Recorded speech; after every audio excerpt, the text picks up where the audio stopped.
جلدی۔ جی جی، لغوی اور اصطلاحی معنی پڑا تھا، اور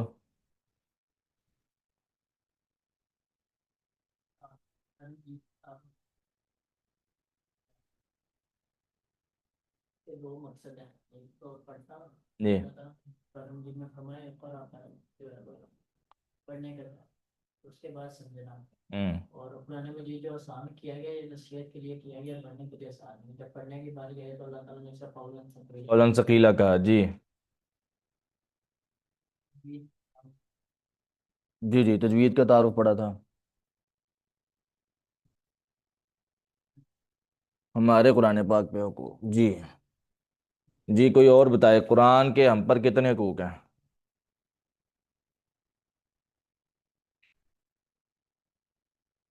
جی، قرآن پاک کے ہم پر کتنے حقوق ہیں؟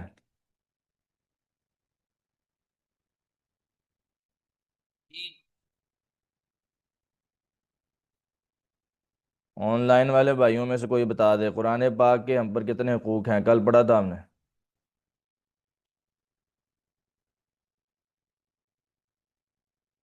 کون کون سے؟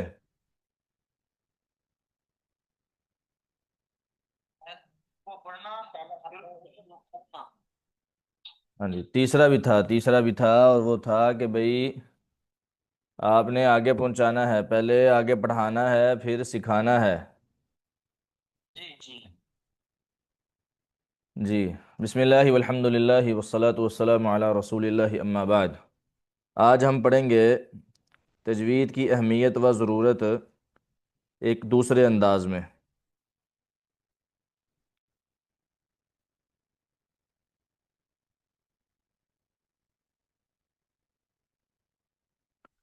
آج میں آپ کو سب سے پہلے تو چند الفاظ لکھواتا ہوں کہ جو تجوید کے خلاف اگر پڑھے جائیں تو ان کا معنی کتنا چینج ہو جاتا ہے۔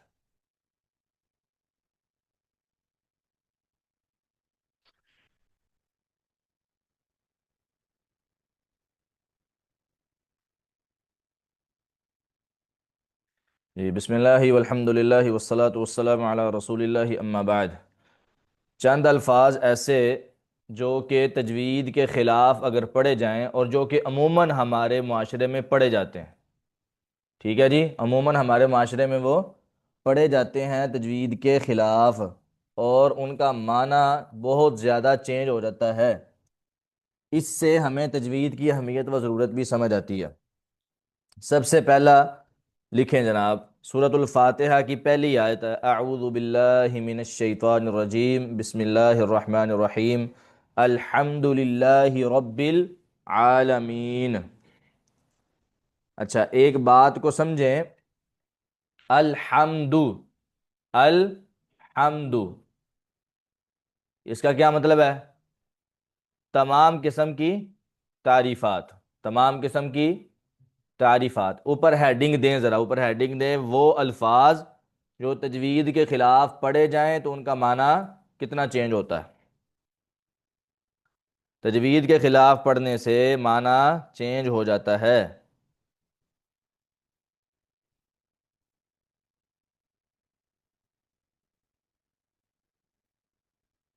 سب سے پہلا الحمد، تجوید کے مطابق پڑھیں، معنی کیا ہوگا؟ تمام قسم کی تعریفات، تمام قسم کی تعریفات۔ اور جس طرح ہمارے معاشرے میں پڑھا جاتا ہے وہ کیا ہے؟ الحمد، ال یعنی ہا کی بجائے ہا، اس کا معنی ہوتا ہے کپڑے کا پرانا ہو کر پھٹنا۔ الحمد کا معنی کیا ہوتا ہے؟ کپڑے کا پرانا ہو کر پھٹنا۔ اب آپ مجھے ایمان سے بتائیں، الحمدللہ جو بندہ کہتا ہے، معنی کتنا خراب ہو گیا؟ تو تجوید کی اہمیت و ضرورت اس حوالے سے بھی ہمیں سمجھ آتی ہے کہ اگر لفظ تجوید کے خلاف ہو تو معنی چینج ہو جاتا ہے۔ آگے آ جائیں جی، رب العالمین، کیا معنی ہے؟ جو پالنے والا ہے تمام جہانوں کا، جو پالنے والا ہے تمام جہانوں کا، یعنی العالمین کا معنی کیا ہوتا ہے؟ تمام جہان۔ العالمین کا معنی کیا ہوتا ہے؟ تمام جہان۔ لیکن اگر ہم اس کو عین کی بجائے حمزہ پڑھ دیں، جس طرح کہ ہمارے اکثر پڑھا جاتا ہے، العالمین کیسے پڑھا جاتا ہے؟ العالمین، تو معنی ہوتا ہے یہاں پہ کہ بھئی آپ اس کو کر لیں جی امید کرنے والے۔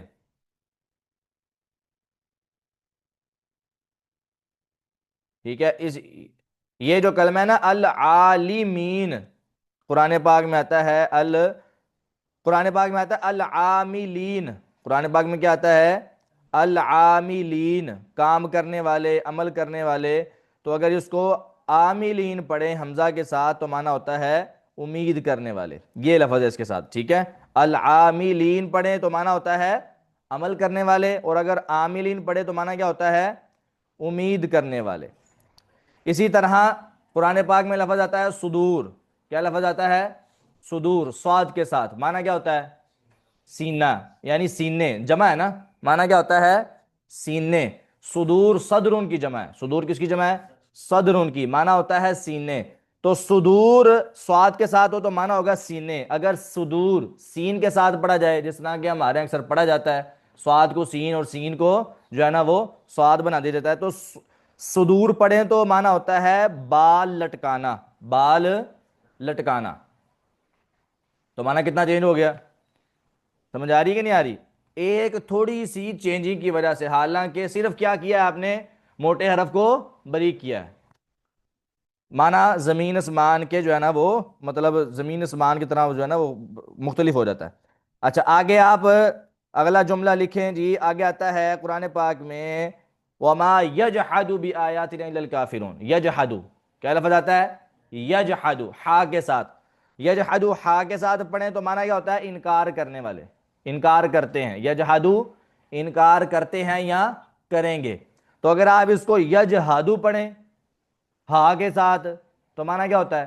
کوشش کرتے ہیں۔ معنی کیا ہوتا ہے؟ آپ نے وہ لفظ سنا نہیں ہے جد و جہد؟ جوہد کسے کہتے ہیں؟ کوشش کرنے کو۔ جوہد کسے کہتے ہیں؟ کوشش کرنے کو۔ تو یجحدو ہا کے ساتھ ہو تو معنی کیا ہوتا ہے؟ انکار کرتے ہیں، اور اگر ہا کے ساتھ ہو یعنی گول ہا کے ساتھ تو معنی کیا ہوتا ہے؟ کوشش کرتے ہیں۔ تو معنی چینج ہو گیا۔ اسی طرح ایک مثال ہم نے کل پڑھی تھی، قلبن، ٹھیک ہے، دو نقطوں والے قاف کے ساتھ ہو تو معنی ہوتا ہے دل، اور اگر قلبن بریک پڑھ دیں تو معنی کیا ہو جائے گا؟ کتا، ٹھیک ہے؟ یہ بھی ایک اس کی مثال ہے۔ اچھا آگے آ جائے جی، علیم وَلَهُمْ عَذَابٌ علیم، وَلَهُمْ عَذَابٌ علیم، ان کے لیے دردناک عذاب ہے، ٹھیک ہے نا؟ علیم کا معنی کیا ہے؟ دردناک۔ علیم کا معنی کیا ہے؟ دردناک۔ وَلَهُمْ عَذَابٌ علیم۔ تو اچھا حمزہ کے ساتھ ہو تو معنی ہوتا ہے دردناک، اور اگر علیم عین کے ساتھ ہو تو معنی کیا ہوتا ہے؟ واللہ سمیع علیم، واللہ سمیع علیم، معنی کیا ہوتا ہے؟ خوب جاننے والا۔ تو معنی کتنا چینج ہو گیا؟ علیم اگر عین کے ساتھ ہو تو معنی ہوتا ہے خوب جاننے والا، اور اگر علیم حمزہ کے ساتھ ہو تو معنی ہوتا ہے دردناک۔ صرف کیا ہوا ہے جی؟ تجوید کے خلاف پڑھا ہے جی۔ جو میں نے آپ کو کل بتایا تھا کہ ہم قرآن پڑھتے جائیں پڑھتے جائیں پڑھتے جائیں، آخر میں پتہ چلے ثواب کی بجائے کیا ملا ہے؟ گناہ۔ تو وہ اسی طرح ملتا ہے کہ بھائی ہم الفاظ چینج کر دیتے ہیں، تجوید کے خلاف جب پڑھتے ہیں تو معنی مراد الہی کے کیا ہو جاتا ہے؟ خلاف۔ اچھا جی، جعل اللہ، جعل اللہ، کتنے الفاظ ہو گئے ہیں بلا؟ کتنے ہو گئے ہیں؟ دہرائیں شروع سے۔ پہلا کون سا ہے؟ الحمد۔ دوسرا کون سا ہے؟ رب العالمین، یہ معنی چینج ہو گیا جی۔ تیسرا صدور، تیسرا یجحدو، ٹھیک ہے۔ چوتھا قلب، پانچواں علیم، چھٹا جعل اللہ، وہ تو بھی بتانا ہے۔ ٹوٹل کتنے ہیں یار؟ جلدی بتاؤ۔ 6 ہو گئے۔ چلو جی، ساتواں کیا ہے جی؟ جعل اللہ۔ جعل کا معنی کیا ہوتا ہے؟ بنایا، جعل اللہ اللہ نے بنایا، جعل اللہ اللہ نے بنایا۔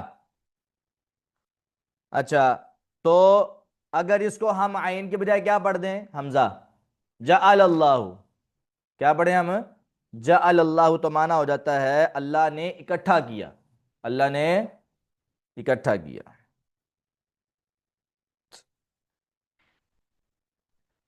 اچھا، بالحق، قرآن پاک میں آتا ہے، کیا آتا ہے؟ بالحق، حق کے ساتھ، بالحق، حق کے ساتھ، یعنی اللہ تعالیٰ نے نازل کیا ہے جی اس کو حق کے ساتھ، ٹھیک ہے؟ تو اگر ہم موٹے قاف کو بریک قاف کے مطابق پڑھیں، بالحق کی، تو معنی ہو جاتا ہے فاسد العقل، فاسد العقل، یعنی جس کی عقل خراب ہے، نعوذ باللہ اللہ تعالیٰ نے قرآن پاک اور یہ جو چیزیں نازل کی ہیں، نعوذ باللہ یہ فاسد العقل۔ اب بتائیں کہ کیا یہ معنی کفر تک نہیں پہنچ جاتا؟ تجوید کی اہمیت یہاں سے ثابت ہوتی ہے کہ اگر انسان انجانے کے اندر بھی قرآن پاک غلط پڑھتا ہے تو معنی کتنا خراب ہو جاتا ہے۔ ٹھیک ہے جی، آگے آ جائیں جی۔ الاسم، الاسم سین کے ساتھ کیا معنی ہوگا؟ سین کے ساتھ کیا معنی ہوگا؟ نام، ہم کہتے ہیں نا جی مسمو کا، جی آپ کا نام کیا ہے، کہتے ہیں نا جی۔ تو اسم سین کے ساتھ ہو تو معنی کیا ہوتا ہے؟ نام، اور اگر یہی اسم سا کے ساتھ ہو، گناہ۔ یہی اسم اگر سا کے ساتھ ہو، تین نقطوں والے سا کے ساتھ، تو معنی کیا ہو جاتا ہے؟ گناہ۔ تو اسم سین والے کو تو اسم میرے خیال کوئی بھی نہیں پڑھتا، جو پڑھتا ہوگا وہ مطلب ایم اے انجانے کے اندر ہی پڑھتا ہوگا، لیکن اسم سا والے کو سین ساری پڑھتے ہیں، یعنی اسم جہاں پہ بھی آئے اس کو کیا پڑھتے ہیں؟ اسم۔ تو اگر یہی اگر سیٹی آ جائے تو معنی خراب ہو جاتا ہے۔ سیٹی کے بغیر اگر سا پڑھیں گے تو معنی ہوگا گناہ، اگر سین پڑھیں گے تو معنی ہوگا نام۔ اچھا جی، الصبر، فصبر جمیل، صبر صاد کے ساتھ ہو تو معنی کیا ہوتا ہے؟ صبر کرنا، معنی کیا ہوتا ہے؟ اور یہی سین کے ساتھ ہو تو عربی زبان میں ایک شعر کی ایک قسم ہے جس کو عربی زبان میں جو ہے نا وہ اس شعر کو بھی صبر کہتے ہیں، سین کے ساتھ۔ سمجھ آ گئی ہے؟ تو معنی چینج ہو جاتا ہے۔ الباطل، آخری لفظ لکھ لیں بس، الباطل تا کے ساتھ ہو تو معنی کیا ہوتا ہے؟ باطل، اور اگر تا کے ساتھ ہو باطل تو معنی ہوتا ہے کاٹ کر جدا کرنے والا، کاٹ کر جدا کرنے والا۔ آ رہی ہے سمجھ کے نہیں آ رہی؟ کتنے الفاظ ہو گئے؟ باطل تا کے ساتھ ہو تو معنی ہوتا ہے باطل، یعنی حق کے خلاف، حق کے خلاف، ٹھیک ہے؟ اور اگر تا کے ساتھ باطل ہو، باطل تا کے ساتھ ہو تو معنی کیا ہوتا ہے؟ کاٹ کر جدا کرنے والا۔ بات آپ کو سمجھ آ گئی ہے بھائی؟ یہ وہ چند الفاظ ہیں، ابھی اور بھی بہت سارے الفاظ لکھے ہوئے میرے پاس، چند الفاظ ہیں کہ جن کو تجوید کے خلاف پڑھنے سے معنی خراب ہو جاتا ہے، معنی خراب ہو جاتا ہے۔ اس طرح کے کئی الفاظ ہیں، تقریباً قرآن پاک کی ہر لائن میں موجود ہے کہ تجوید کے خلاف پڑھنے سے معنی مراد الہی کے خلاف ہو جاتا ہے، ثواب کی بجائے کیا ملتا ہے؟ گناہ۔ تو یہ تجوید کی اہمیت اور ضرورت میں شامل ہے، بات سمجھے ہیں؟ اسی طرح ایک حدیث لکھے، نبی صلی اللہ علیہ وسلم نے اپنے تمام صحابہ کرام کو مخاطب کر کے کہا تھا اقرأ القرآن من اربعین، اقرأ القرآن، اقرأ القرآن، کیا مطلب ہے اس کا جی؟ اور نہیں بھائی، تم قرآن پڑھو 4 صحابہ سے، تم نے قرآن پڑھنا ہے 4 صحابہ سے، خذوا القرآن من اربع کے الفاظ بھی ہیں، یعنی تم نے قرآن اگر پڑھنا ہے، قرآن لینا ہے تو کتنے صحابہ سے؟ 4۔ ٹھیک ہے، ان میں سب سے پہلے کون ہے؟ عبداللہ بن مسعود ہیں، سب سے پہلے کون ہے؟ عبداللہ بن مسعود رضی اللہ عنہ۔ دوسرے کون ہے جی؟ سالم مولا ابی حذیفہ، سالم مولا ابی حذیفہ۔ ٹھیک ہے، تیسرے کون ہے؟ ابی بن کعب، اور چوتھے معاذ بن جبل، چوتھے معاذ بن جبل۔ اوے رکھ دے اس کو، بعد میں کر لیں، یہاں پہ رکھ دے اس کو، وہاں پہ دوسرے ٹیبل پہ رکھ، ادھر ادھر ٹیبل پہ رکھ دے اس کو، کلاس کے بعد آئیں پھر کریں۔ جی کتنے صحابہ ہو گئے جی؟ کتنے ہو گئے؟ چار۔ کتنے ہو گئے؟ اللہ کے نبی علیہ السلام نے فرمایا تم نے چار صحابہ سے قرآن پاک کو پڑھنا ہے۔ پہلے کون ہے؟ عبداللہ بن مسعود۔ پہلے کون ہے؟ دوسرے کون ہے؟ سالم مولا ابی حذیفہ، اور تیسرے ابی بن کعب، تیسرے اور چوتھے معاذ بن جبل۔ نعوذ باللہ، ابو بکر صدیق کو قرآن نہیں آتا تھا؟ حضرت عمر کو قرآن نہیں آتا تھا؟ حضرت عثمان نے تجوید نہیں پڑھی سی؟ بولو، حضرت علی نہیں سی ہوندا؟ اتنے لوگوں کہہ لو نا ہاں بھی تجوید کہنے میں پہلے پڑھی ہے، اور بھائی سارے صحابہ کو تجوید آتی تھی، لیکن اللہ کے نبی صلی اللہ علیہ وسلم نے ان چار کا نام کیوں لیا؟ ان چار کا نام کیوں لیا؟ بولو، یہ چار قرآن پاک کو اہتمام کے ساتھ پڑھنے والے تھے۔ ان چاروں کی جو محنت تھی قرآن کے اوپر، وہ تمام صحابہ سے زیادہ تھی۔ اللہ کے نبی صلی اللہ علیہ وسلم کے الفاظ ابئی کے بارے میں یہ بھی ہیں کہ ابیٌ اقرأنا، ابئی ہم سب سے زیادہ بڑا قاری ہے۔ اقرأنا اس میں تفضیل ہے، اقرأنا کیا ہے؟ یعنی ہم سب سے زیادہ بڑا قاری، بہترین قرآن پڑھنے والا کون ہے؟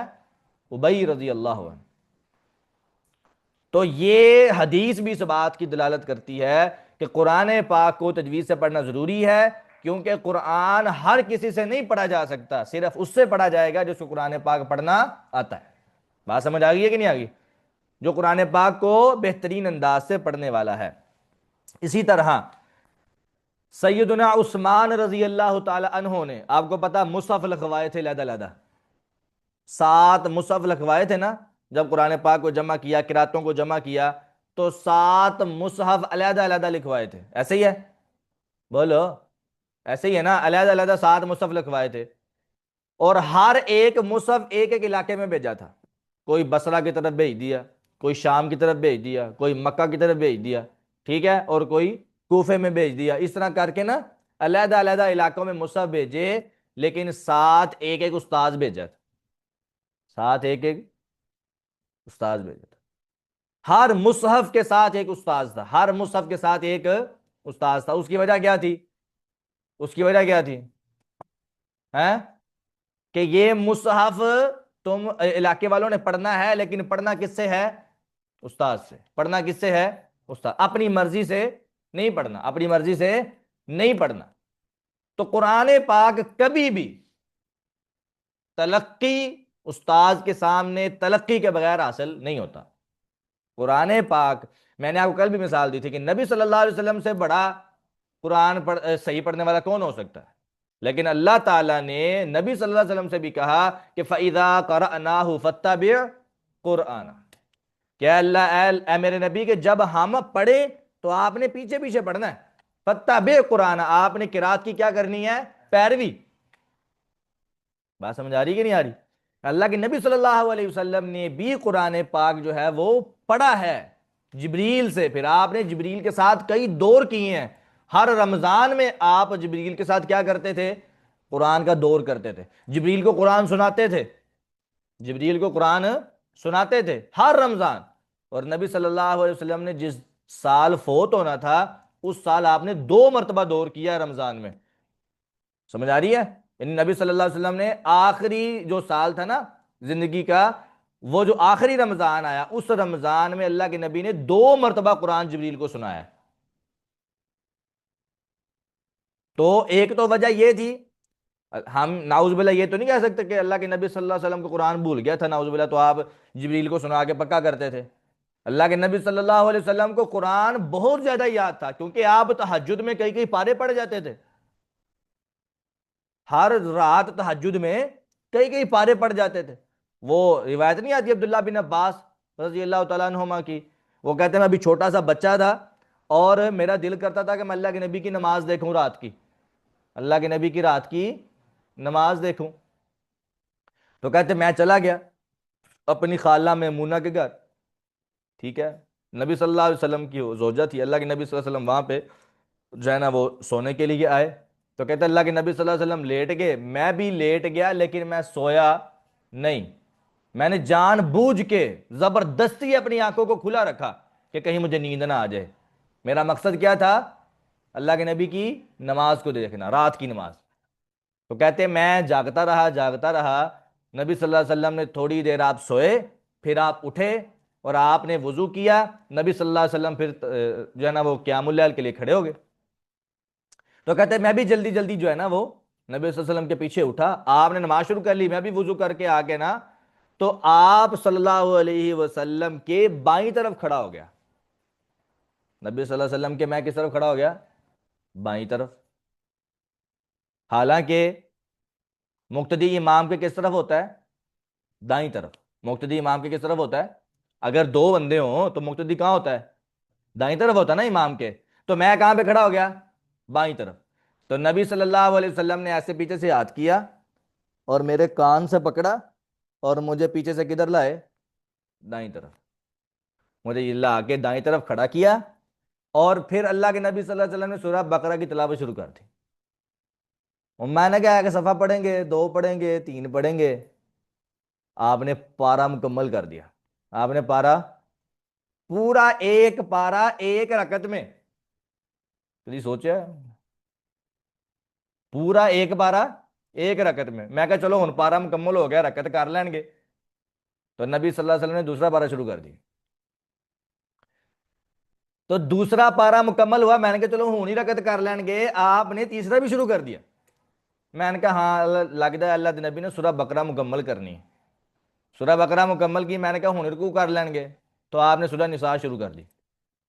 سورہ نساء آل عمران سے اگلی والی وہ مکمل کی، آپ نے سورہ آل عمران شروع کر دی۔ تو حساب لاؤ ہاں کتنے پارے بن گئے؟ آل عمران نساء، نساء کتنے جا کے ختم ہو رہی ہے؟ چھٹے سپارے کتنے ختم ہو رہی جا کے؟ چھٹے سپارے، 5 پارے آپ نے ایک رکعت چ پڑھے۔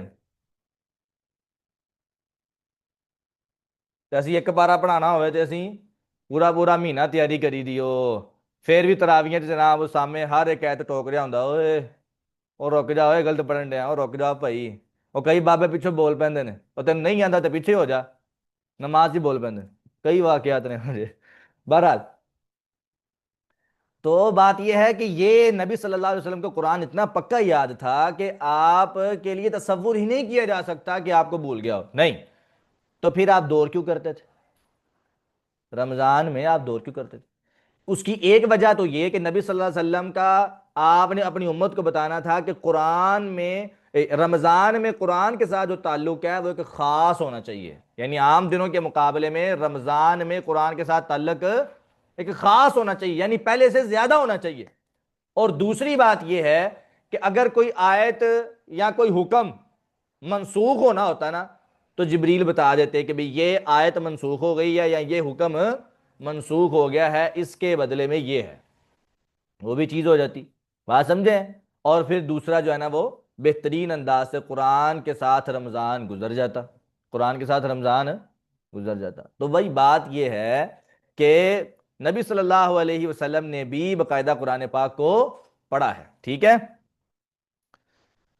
کیونکہ یہ قرآن اللہ کا کلام ہے، اور اللہ کا کلام کسی استاد سے پڑھے بغیر جو ہے وہ آتا نہیں ہے۔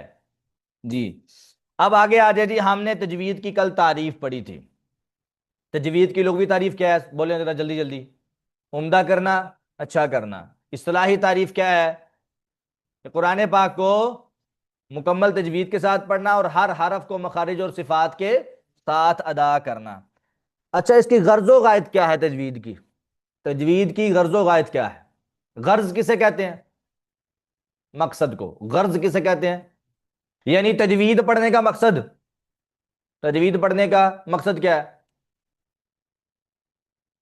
قرآن کے حروف ہم صحیح کر لیں، سیدھی سی بات ہے، قرآن کے حروف ہم صحیح کر لیں۔ یعنی جس طرح نازل ہوا اس کے مطابق پڑھیں، جس طرح نازل ہوا اس کے مطابق پڑھیں۔ غائط، غائط کیا، غائط کسے کہتے ہیں؟ غائط کہتے ہیں نتیجے کو، غائط کسے کہتے ہیں؟ نتیجہ۔ یعنی تجوید پڑھنے کا نتیجہ کیا ہوگا؟ جب ہم تجوید پڑھ لیں گے نتیجہ کیا نکلے گا؟ حروف صحیح ہو جائیں گے، حروف صحیح ہو جائیں گے۔ تجوید پڑھنے کا نتیجہ کیا نکلے گا؟ حروف۔ یہ کیا ہوگی؟ تجوید کی غرض و غایت، تجوید کی غرض و غایت۔ غرض کا مطلب مقصد، غایت کا مطلب نتیجہ، دونوں کا ایک ہی جواب ہے، اور وہ کیا ہے؟ حروف کو صحیح کرنا، حروف کو صحیح کرنا۔ اگلی بات ہے تجوید کا حکم، تجوید کا حکم، یعنی تجوید حاصل کرنے کا حکم کیا ہے؟ تو یہ بات ذہن میں رکھیں، تجوید کے قاعدوں کو پڑھنا، تجوید کے قاعدے ہوتے ہیں نا کہ یہ قاعدہ ہے جناب، یہ قاعدہ ہے، مخارج، صفات، ٹھیک ہے، اور اسی طرح نون کا قاعدہ یہ ہے، میم کا قاعدہ یہ ہے، مد کا قاعدہ یہ ہے۔ اس طرح قاعدوں کو پڑھ کے یاد کرنا فرض کفایہ ہے، فرض کفایہ، فرض کی مطلب یعنی فرض تو سب پر ہے، لیکن اگر ایک علاقے کے، ایک محلے کے چند لوگ بھی اس کو سیکھ لیں تو سارے محلے والوں سے کفایت کر جائے گا۔ لیکن تجوید کے مطابق پڑھنا ہر مسلمان مرد اور عورت پر فرض ہے، تجوید کے مطابق پڑھنا ہر مسلمان مرد و عورت پر فرض ہے، جس کو ہم کیا کہتے ہیں؟ فرض عین، جس کو کیا کہتے ہیں ہم؟ فرض، یعنی ہر بندے پر فرض ہے، ہر بندے پر، یعنی کوئی ایک بھی اس سے مستثنا نہیں ہے۔ میری بات سمجھ آ گئی ہے؟ تجوید کا حکم کیا ہے؟ اس میں دو چیزیں ہیں۔ سب سے پہلی چیز، تجوید کے قواعد کو پڑھنا فرض کفایہ ہے، اور تجوید کے مطابق قرآن پڑھنا فرض عین ہے۔ بات سمجھ آ گئی ہے؟ اچھا، اب آ جائیں جی لحن جلی اور لحن خفی کی طرف۔ اب ہم آہستہ آہستہ قواعد کی طرف جائیں گے انشاءاللہ، ٹھیک ہے؟ لحن جلی اور لحن خفی کی طرف، اور کل سے انشاءاللہ آپ کو قواعد ہم کوشش کریں گے کہ وائٹ بورڈ پہ لکھوائیں سارے، ٹھیک ہے؟ السلام علیکم۔ بات سمجھ آ گئی ہے جی؟ لحن کا لغوی معنی کیا ہے؟ غلطی، غلطی نہیں کہنا، غلطی، غلطی، یہ بھی ایک غلطی ہے، غلطی بھی ایک غلطی ہے۔ الغلط غلط والغلط صحیح، عربی کا ایک محاورہ ہے، الغلط غلط والغلط صحیح، یعنی غلط لفظ جو نا، غلط لفظ یہ غلط ہے، غلط لفظ غلط ہے، اور الغلط صحیح ہے۔ لام کے اوپر زبر ہے، لام پہ ساکن نہیں ہے، تو جب بھی بولنا ہے غلط لفظ بولنا ہے، غلط لفظ نہیں بولنا، غلط لفظ نہیں بولنا۔ میری بات سمجھ آ گئی ہے جی؟ اچھا، لحن کا جی لغوی معنی کیا ہے؟ غلطی۔ لحن کا لغوی معنی کیا ہے؟ غلطی۔ اچھا، اس کا اصطلاحی معنی کیا ہے؟ اصطلاحی معنی یہ ہے، قرآن پاک کے حروف میں کہیں بھی غلطی کرنا لحن کہلاتا ہے، قرآن پاک کے حروف میں کہیں بھی غلطی کرنا لحن کہلاتا ہے۔ بات سمجھ آ گئی ہے جی؟ آگے آ جائیں جی۔ لحن کی پھر دو اقسام آ جاتی ہیں، لحن کی دو اقسام آ جاتی ہیں، لحن جلی اور لحن خفی، لحن جلی اور لحن خفی۔ جلی کا مطلب کیا ہوتا ہے؟ واضح، جلی، جلی کیسے کہتے ہیں؟ واضح۔ اور بڑی غلطی کا بھی اس کا معنی ہوتا ہے، کیونکہ بڑی ہوتی ہے تو واضح ہوتی ہے، بڑی غلطی کیا ہوتی ہے؟ واضح۔ تو لحن جلی کا معنی کیا ہوتا ہے؟ واضح اور بڑی غلطی، واضح اور بڑی غلطی۔ لحن جلی 5 اقسام پر مشتمل ہوتی ہے۔ کتنی اقسام پر؟ 5۔ کتنی اقسام پر؟ انتہائی آسان ہے، کسی حرف کو اس کی اصل سے گھٹا دینا، کسی حرف کو اس کی اصل سے گھٹا دینا، یعنی وَلَا تَقْرَبَا هَذِهِ الشَّجَرَةَ قرآن پاک میں آتا ہے، اللہ تعالیٰ نے آدم علیہ السلام اور اماں حوا علیہ السلام دونوں سے کہا تھا اس درخت کے قریب نہیں جانا۔ وَلَا تَقْرَبَا لمبا ہے، تثنیہ ہے نا، تثنیہ کا صیغہ، اس کے آخر میں الف آتا ہے، تو اللہ تعالیٰ نے کہا کہ بھائی اس درخت کے قریب نہیں جانا. بات سمجھ نہیں آ رہی؟ بولو. تو اگر ہم اس کو کم کر دیں، اس کی اصل سے گھٹا دیں، ولا تقربا هذه الشجرہ، تو کیا معنی ہو جائے گا؟ واحد والا. کیا معنی ہو جائے گا؟ واحد والا. اور وہ کیا ہوگا جی؟ کہ ایک کو کہا جا رہا ہے، آدم علیہ السلام کو کہا جا رہا ہے کہ درخت کے قریب نہیں جانا، اما ہوا کو کہا ہی نہیں جا رہا. تو معنی چینج ہو گیا. معنی کسی حرف کو اس کی اصل سے گھٹا دینا کیا کہلاتا ہے؟ لحن جلی. لحن جلی. اور یہ حرام ہے، یہ غلطی کیا ہے؟ حرام ہے. دوسری قسم ہے کسی حرف کو اس کی اصل سے بڑھا دینا. کسی حرف کو اس کی اصل سے بڑھا دینا، یعنی ایک لفظ اتنا لمبا ہے ہی نہیں، اس کو اتنا لمبا کر دینا. الحمدللہ. ٹھیک ہے؟ بولو. جس نہ ساڑھے پنجابی خطیب کر دیں. سنیا نہیں کدی؟ تھی تو سنتے سنتے رہتے ہو. بولو. کوئی مثال دو دی. بولو. پنجابی خطیب بیٹھے نے تھے. کیڑا سی پنجابی خطیب؟ او میاں تعظیم شاہ سید، سید زادہ، صاحب زادہ ہیں، پیارا زادہ. بہرحال چلو. اور کیسے کہتے ہیں یار وہ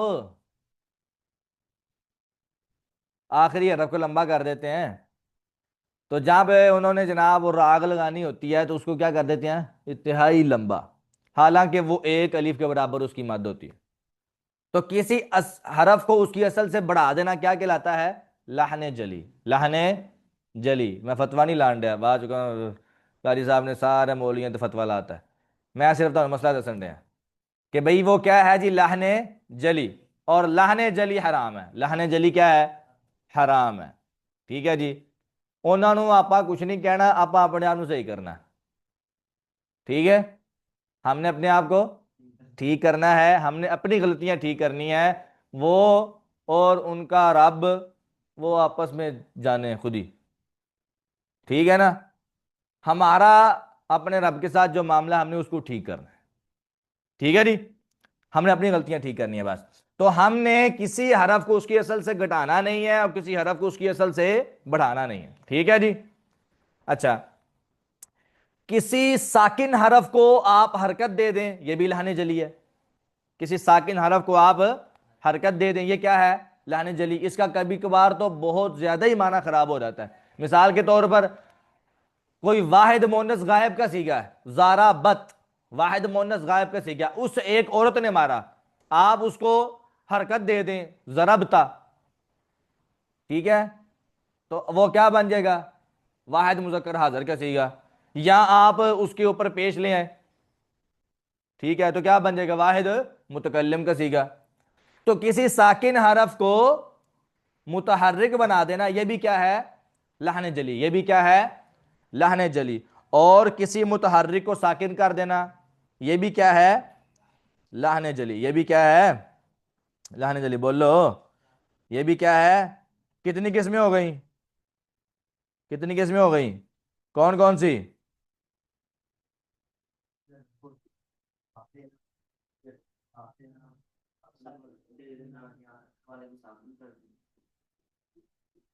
آخری اور پانچویں قسم، ایک حرف کی جگہ دوسرا حرف پڑھ دینا، جس کی ہم نے آپ کو ابھی 10 سے 11 مثالیں دی ہیں.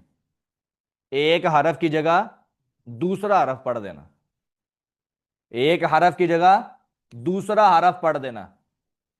کتنی مثالیں بولا؟ 10 کے 11. 11 مثالیں ہیں جو ابھی آپ کو دی ہیں، اس کے علاوہ اور بھی بہت زیادہ ہیں. تو یہ قسم بھی لحن جلی ہے. یہ قسم بھی کیا ہے؟ لحن جلی. اور یہ لحن جلی ساری کی ساری حرام ہے. لحن جلی حرام ہے، اس کی ذرہ برابر بھی گنجائش موجود نہیں ہے. لحن خفی کی طرف آ جائیں جی. لحن خفی. لحن خفی. لحن کا معنی کیا تھا؟ غلطی. اور خفی پوشیدہ. خفی کا لفظی معنی کیا ہے؟ پوشیدہ. تو چھوٹی اور پوشیدہ غلطی کو کیا کہتے ہیں؟ لحن خفی.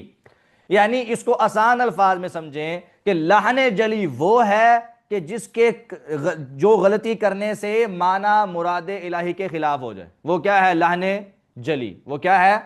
لحن جلی. اور دوسرے اعتبار سے یعنی دوسری جو اس کی قسم ہے لحن خفی، وہ اس غلطی کو کہتے ہیں کہ جس کے کرنے سے معنی مراد الہی کے خلاف نہ ہو، غلطی ہے لیکن معنی خراب نہیں ہو رہا، اس کو کیا کہتے ہیں؟ لحن خفی، اس کو کیا کہتے ہیں؟ لحن۔ اور یہ کون سی ہوتی ہیں لحن خفی؟ ہاں، غن مد والی، یعنی تحسین حروف والی جو غلطیاں، حروف کو حسن دینے والی جو صفات ہے نا، حروف کو حسن دینے والی جو صفات ہے، یعنی اگر ہم غنہ کرتے ہیں تو غنہ کرنے میں حرف میں حسن پیدا ہوتا ہے، حرف میں کیا ہوتا ہے؟ حسن پیدا ہوتا ہے، ایسے ہی ہے نا؟ بولو۔ تو اگر ہم وہ غنہ نہیں کرتے، غننے کی جگہ غنہ نہیں کرتے، ٹھیک ہے، تو یہ کیا ہو جائے گی؟ لحن خفی۔ یا جہاں پہ غنہ کرنا ہے وہاں نہیں کرتے، اور جہاں نہیں کرنا وہاں کر دیتے ہیں، تو یہ کیا ہے؟ لحن خفی۔ یہ کیا ہے؟ لحن خفی ہے۔ اسی طرح مد عارض کی جو مثالیں ہیں وہ ساری اس میں آ جائیں گی، ٹھیک ہے؟ تو مد کی جگہ مد نہ کرنا یا غننے کی جگہ غنہ نہ کرنا، یہ کیا کہلاتا ہے؟ لحن خفی، اور یہ مکروہ ہے۔ یہ کیا ہے؟ مکروہ ہے، حرام تو نہیں ہے لیکن مکروہ ہے۔ مکروہ کیسے کہتے ہیں بھلا؟ جی، یہ اصول فقہ کی اصطلاح ہے۔ یہ کس کی اصطلاح ہے؟ اصول فقہ کی اصطلاح ہے۔ مکروہ کیسے کہتے ہیں جی؟ تعریف دسو نا۔ نہیں، وہ تو مانا ہو گیا نا ادھر، تعریف دسو۔ مکروہ کہتے ہیں شریعت نے جس کے نہ کرنے کا بتایا ہو اور اس کے نہ کرنے پر زور نہ دیا ہو، اس کے نہ کرنے پر زور نہ، یعنی اس پر اس کو نہ کرنے کو لازم قرار نہ دیا ہو، اور ایسا کام کہ جس کے نہ کرنے پر ثواب ہو اور کرنے پر گناہ نہ ہو، ایسا کام جس کے، بولو، ایسا کام جس کے نہ کرنے پر ثواب ہو، جس کے نہ کرنے پر ثواب ہو اور کرنے پر گناہ نہ ہو، کرنے پر گناہ، اس کو کیا کہتے ہیں؟ مکروہ۔ اس کو کیا کہتے ہیں؟ مکروہ۔ بات سمجھے ہیں؟ اس کو کیا کہتے ہیں؟ مکروہ۔ جی، کوئی دعائیں مکروہ کیسے کہتے ہیں؟ کوئی ایک بندہ دسے۔ نہ کرنے پر ثواب ہو، جی، کرنے پر گناہ نہ ہو۔ جس کے نہ کرنے پر، جی، کرنے پر گناہ، بات سمجھ آ گئی ہے؟ بولو۔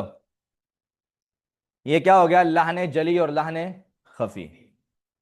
جی، آج ہم نے کیا پڑھا ہے؟ کوئی خلاصہ بتائے مکمل پیریڈ میں جو۔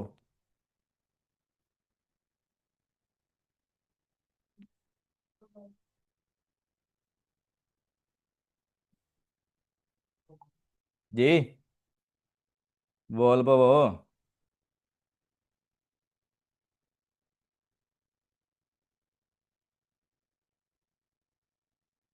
تھوڑا اچھی بولو یار،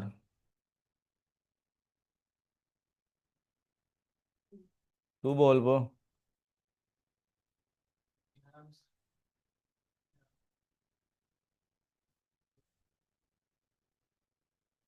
جی جی جی، 11 مثالیں ہم نے پڑھی ہیں ایسی چیز کی کہ اگر ہم حرف بدل دیتے ہیں تو کیا ہوگا جی؟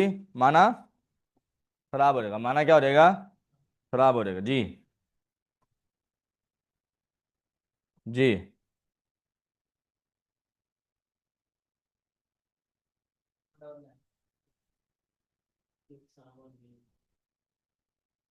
جی جی، یہ چیزیں جی ذہن میں رکھنی ہیں اور لکھنی ہیں جی۔ تعظیم اس کا لگا اس چیز کو۔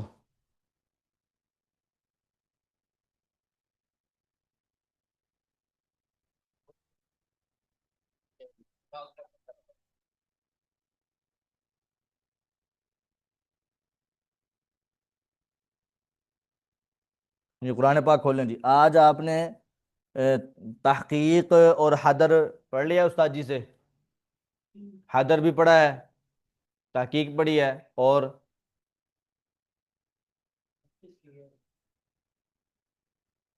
حروف کی حرکات کے ساتھ، ٹھیک ہے۔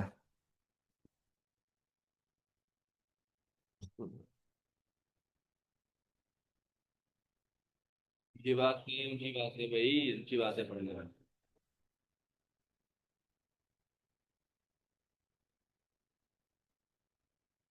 الحمد لله رب العالمين.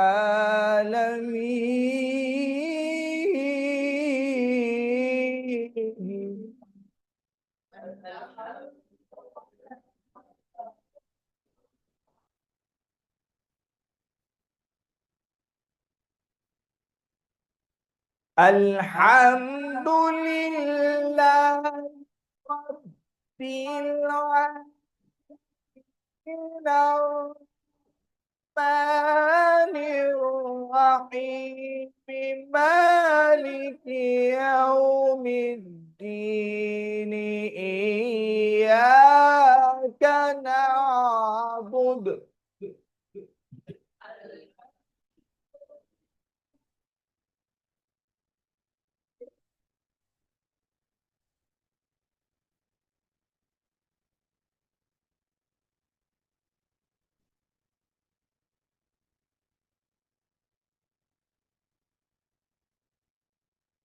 إياك نعبد وإياك نستعين.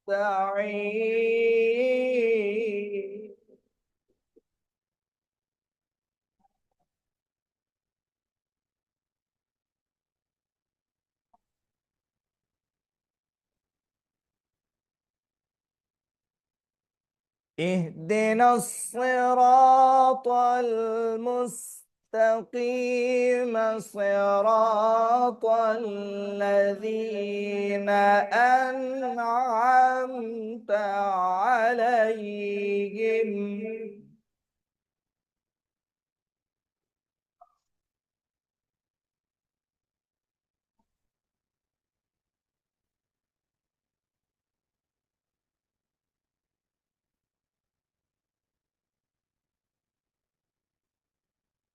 غير المغضوب عليهم ولا الضالين.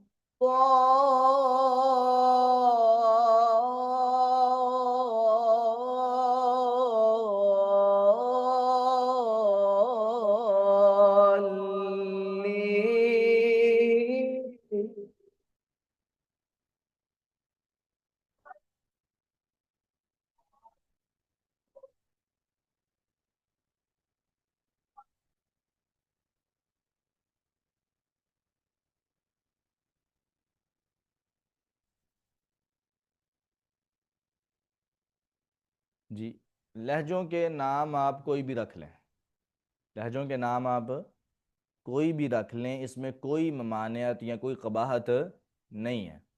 بعض احباب کا یہ کہنا ہے کہ دیکھیں یہ جو عجم، نہاوند، بیات، یہ جو لہجات ہیں یہ موسیقی کی جو ہے وہ لہجات ہیں، اس کو قرآن کے مطابق نہیں پڑھنا چاہیے۔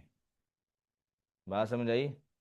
آپ مجھے ایمان سے بتائیں کہ کیا یہ جو ہم نے لہجات ابھی پڑھے ہیں ان میں کئی موسیقی کا آپ کو کوئی کوئی تھوڑا سا بھی کوئی تھوڑا سا آیا کہ بھئی یہ کو پتہ چل رہا ہو کہ یہ موسیقی ہے یا کوئی گانا ہے یا گنگناہٹ ہے؟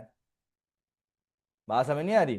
نبی صلی اللہ علیہ وسلم کی حدیث ہے کہ من لم یتغن بالقرآن فلیس منا، جو قرآن کو خوبصورتی کے ساتھ نہیں پڑھتا وہ ہم میں سے ہے ہی نہیں۔ اب ایک بندے کی آواز جو ہے وہ خوبصورت نہیں ہے، کوئی میرے ورگے بھی ہوندے نے جنہاں دی آواز خوبصورت نہیں ہوندی، اگر وہ لہجات پڑھ لیتے ہیں، توجہ کریں، اگر وہ لہجات پڑھ لیتے ہیں اور لہجات کے مطابق قرآن اپنی اپنی آواز جو ہے وہ خوبصورت کر لیتے ہیں تو اس میں کون سی ممانعت؟ بولو، بولتے نہیں۔ اور پھر یہ چیلنج ہے، یہ بات درست ذہن میں رکھیں کہ بھئی کوئی بھی لہجہ، دنیا کائنات کا کوئی بھی لہجہ آپ لے آئیں جو تجوید کے مطابق ہو، جو تجوید کے مطابق ہو اور وہ ان لہجات سے باہر ہو، کوئی ایک بھی نہیں ہے۔ میری بات سمجھ آ رہی؟ میری بات سمجھ آ رہی ہیں؟ دیکھو یار یہ مطلب نام نام لے کے اگر کہیں گے نا، میں پہلے بھی کہا ہے کہ بھئی لہجہ کسی کا بھی خراب نہیں، سارے لہجات درست ہیں، سارے لہجات درست ہیں، شرط ایک ہی ہے بس، شرط ایک ہی ہے، اور وہ کیا ہے؟ تجوید کے مطابق ہونا چاہیے بس، جس کا لہجہ تجوید کے مطابق ہے، پرفیکٹ ہے، درست ہے، کوئی اس میں مسئلہ نہیں ہے۔ جس کا لہجہ تجوید کے خلاف چلا گیا وہ لہجہ درست ہے نہ وہ قاری درست ہے نہ وہ اس کا انداز درست ہے. سمجھ آ گئی ہے کہ نہیں آ گئی؟ یہ بات ذہن میں رکھنی ہے اور آپ نے سورہ فاتحہ کی پریکٹس کر کے آنی ہے. ٹھیک ہے جی. صدق اللہ العظیم. سبحانک اللہم و بحمدک اشہد ان لا الہ الا انت استغفرک و اتوب الیک.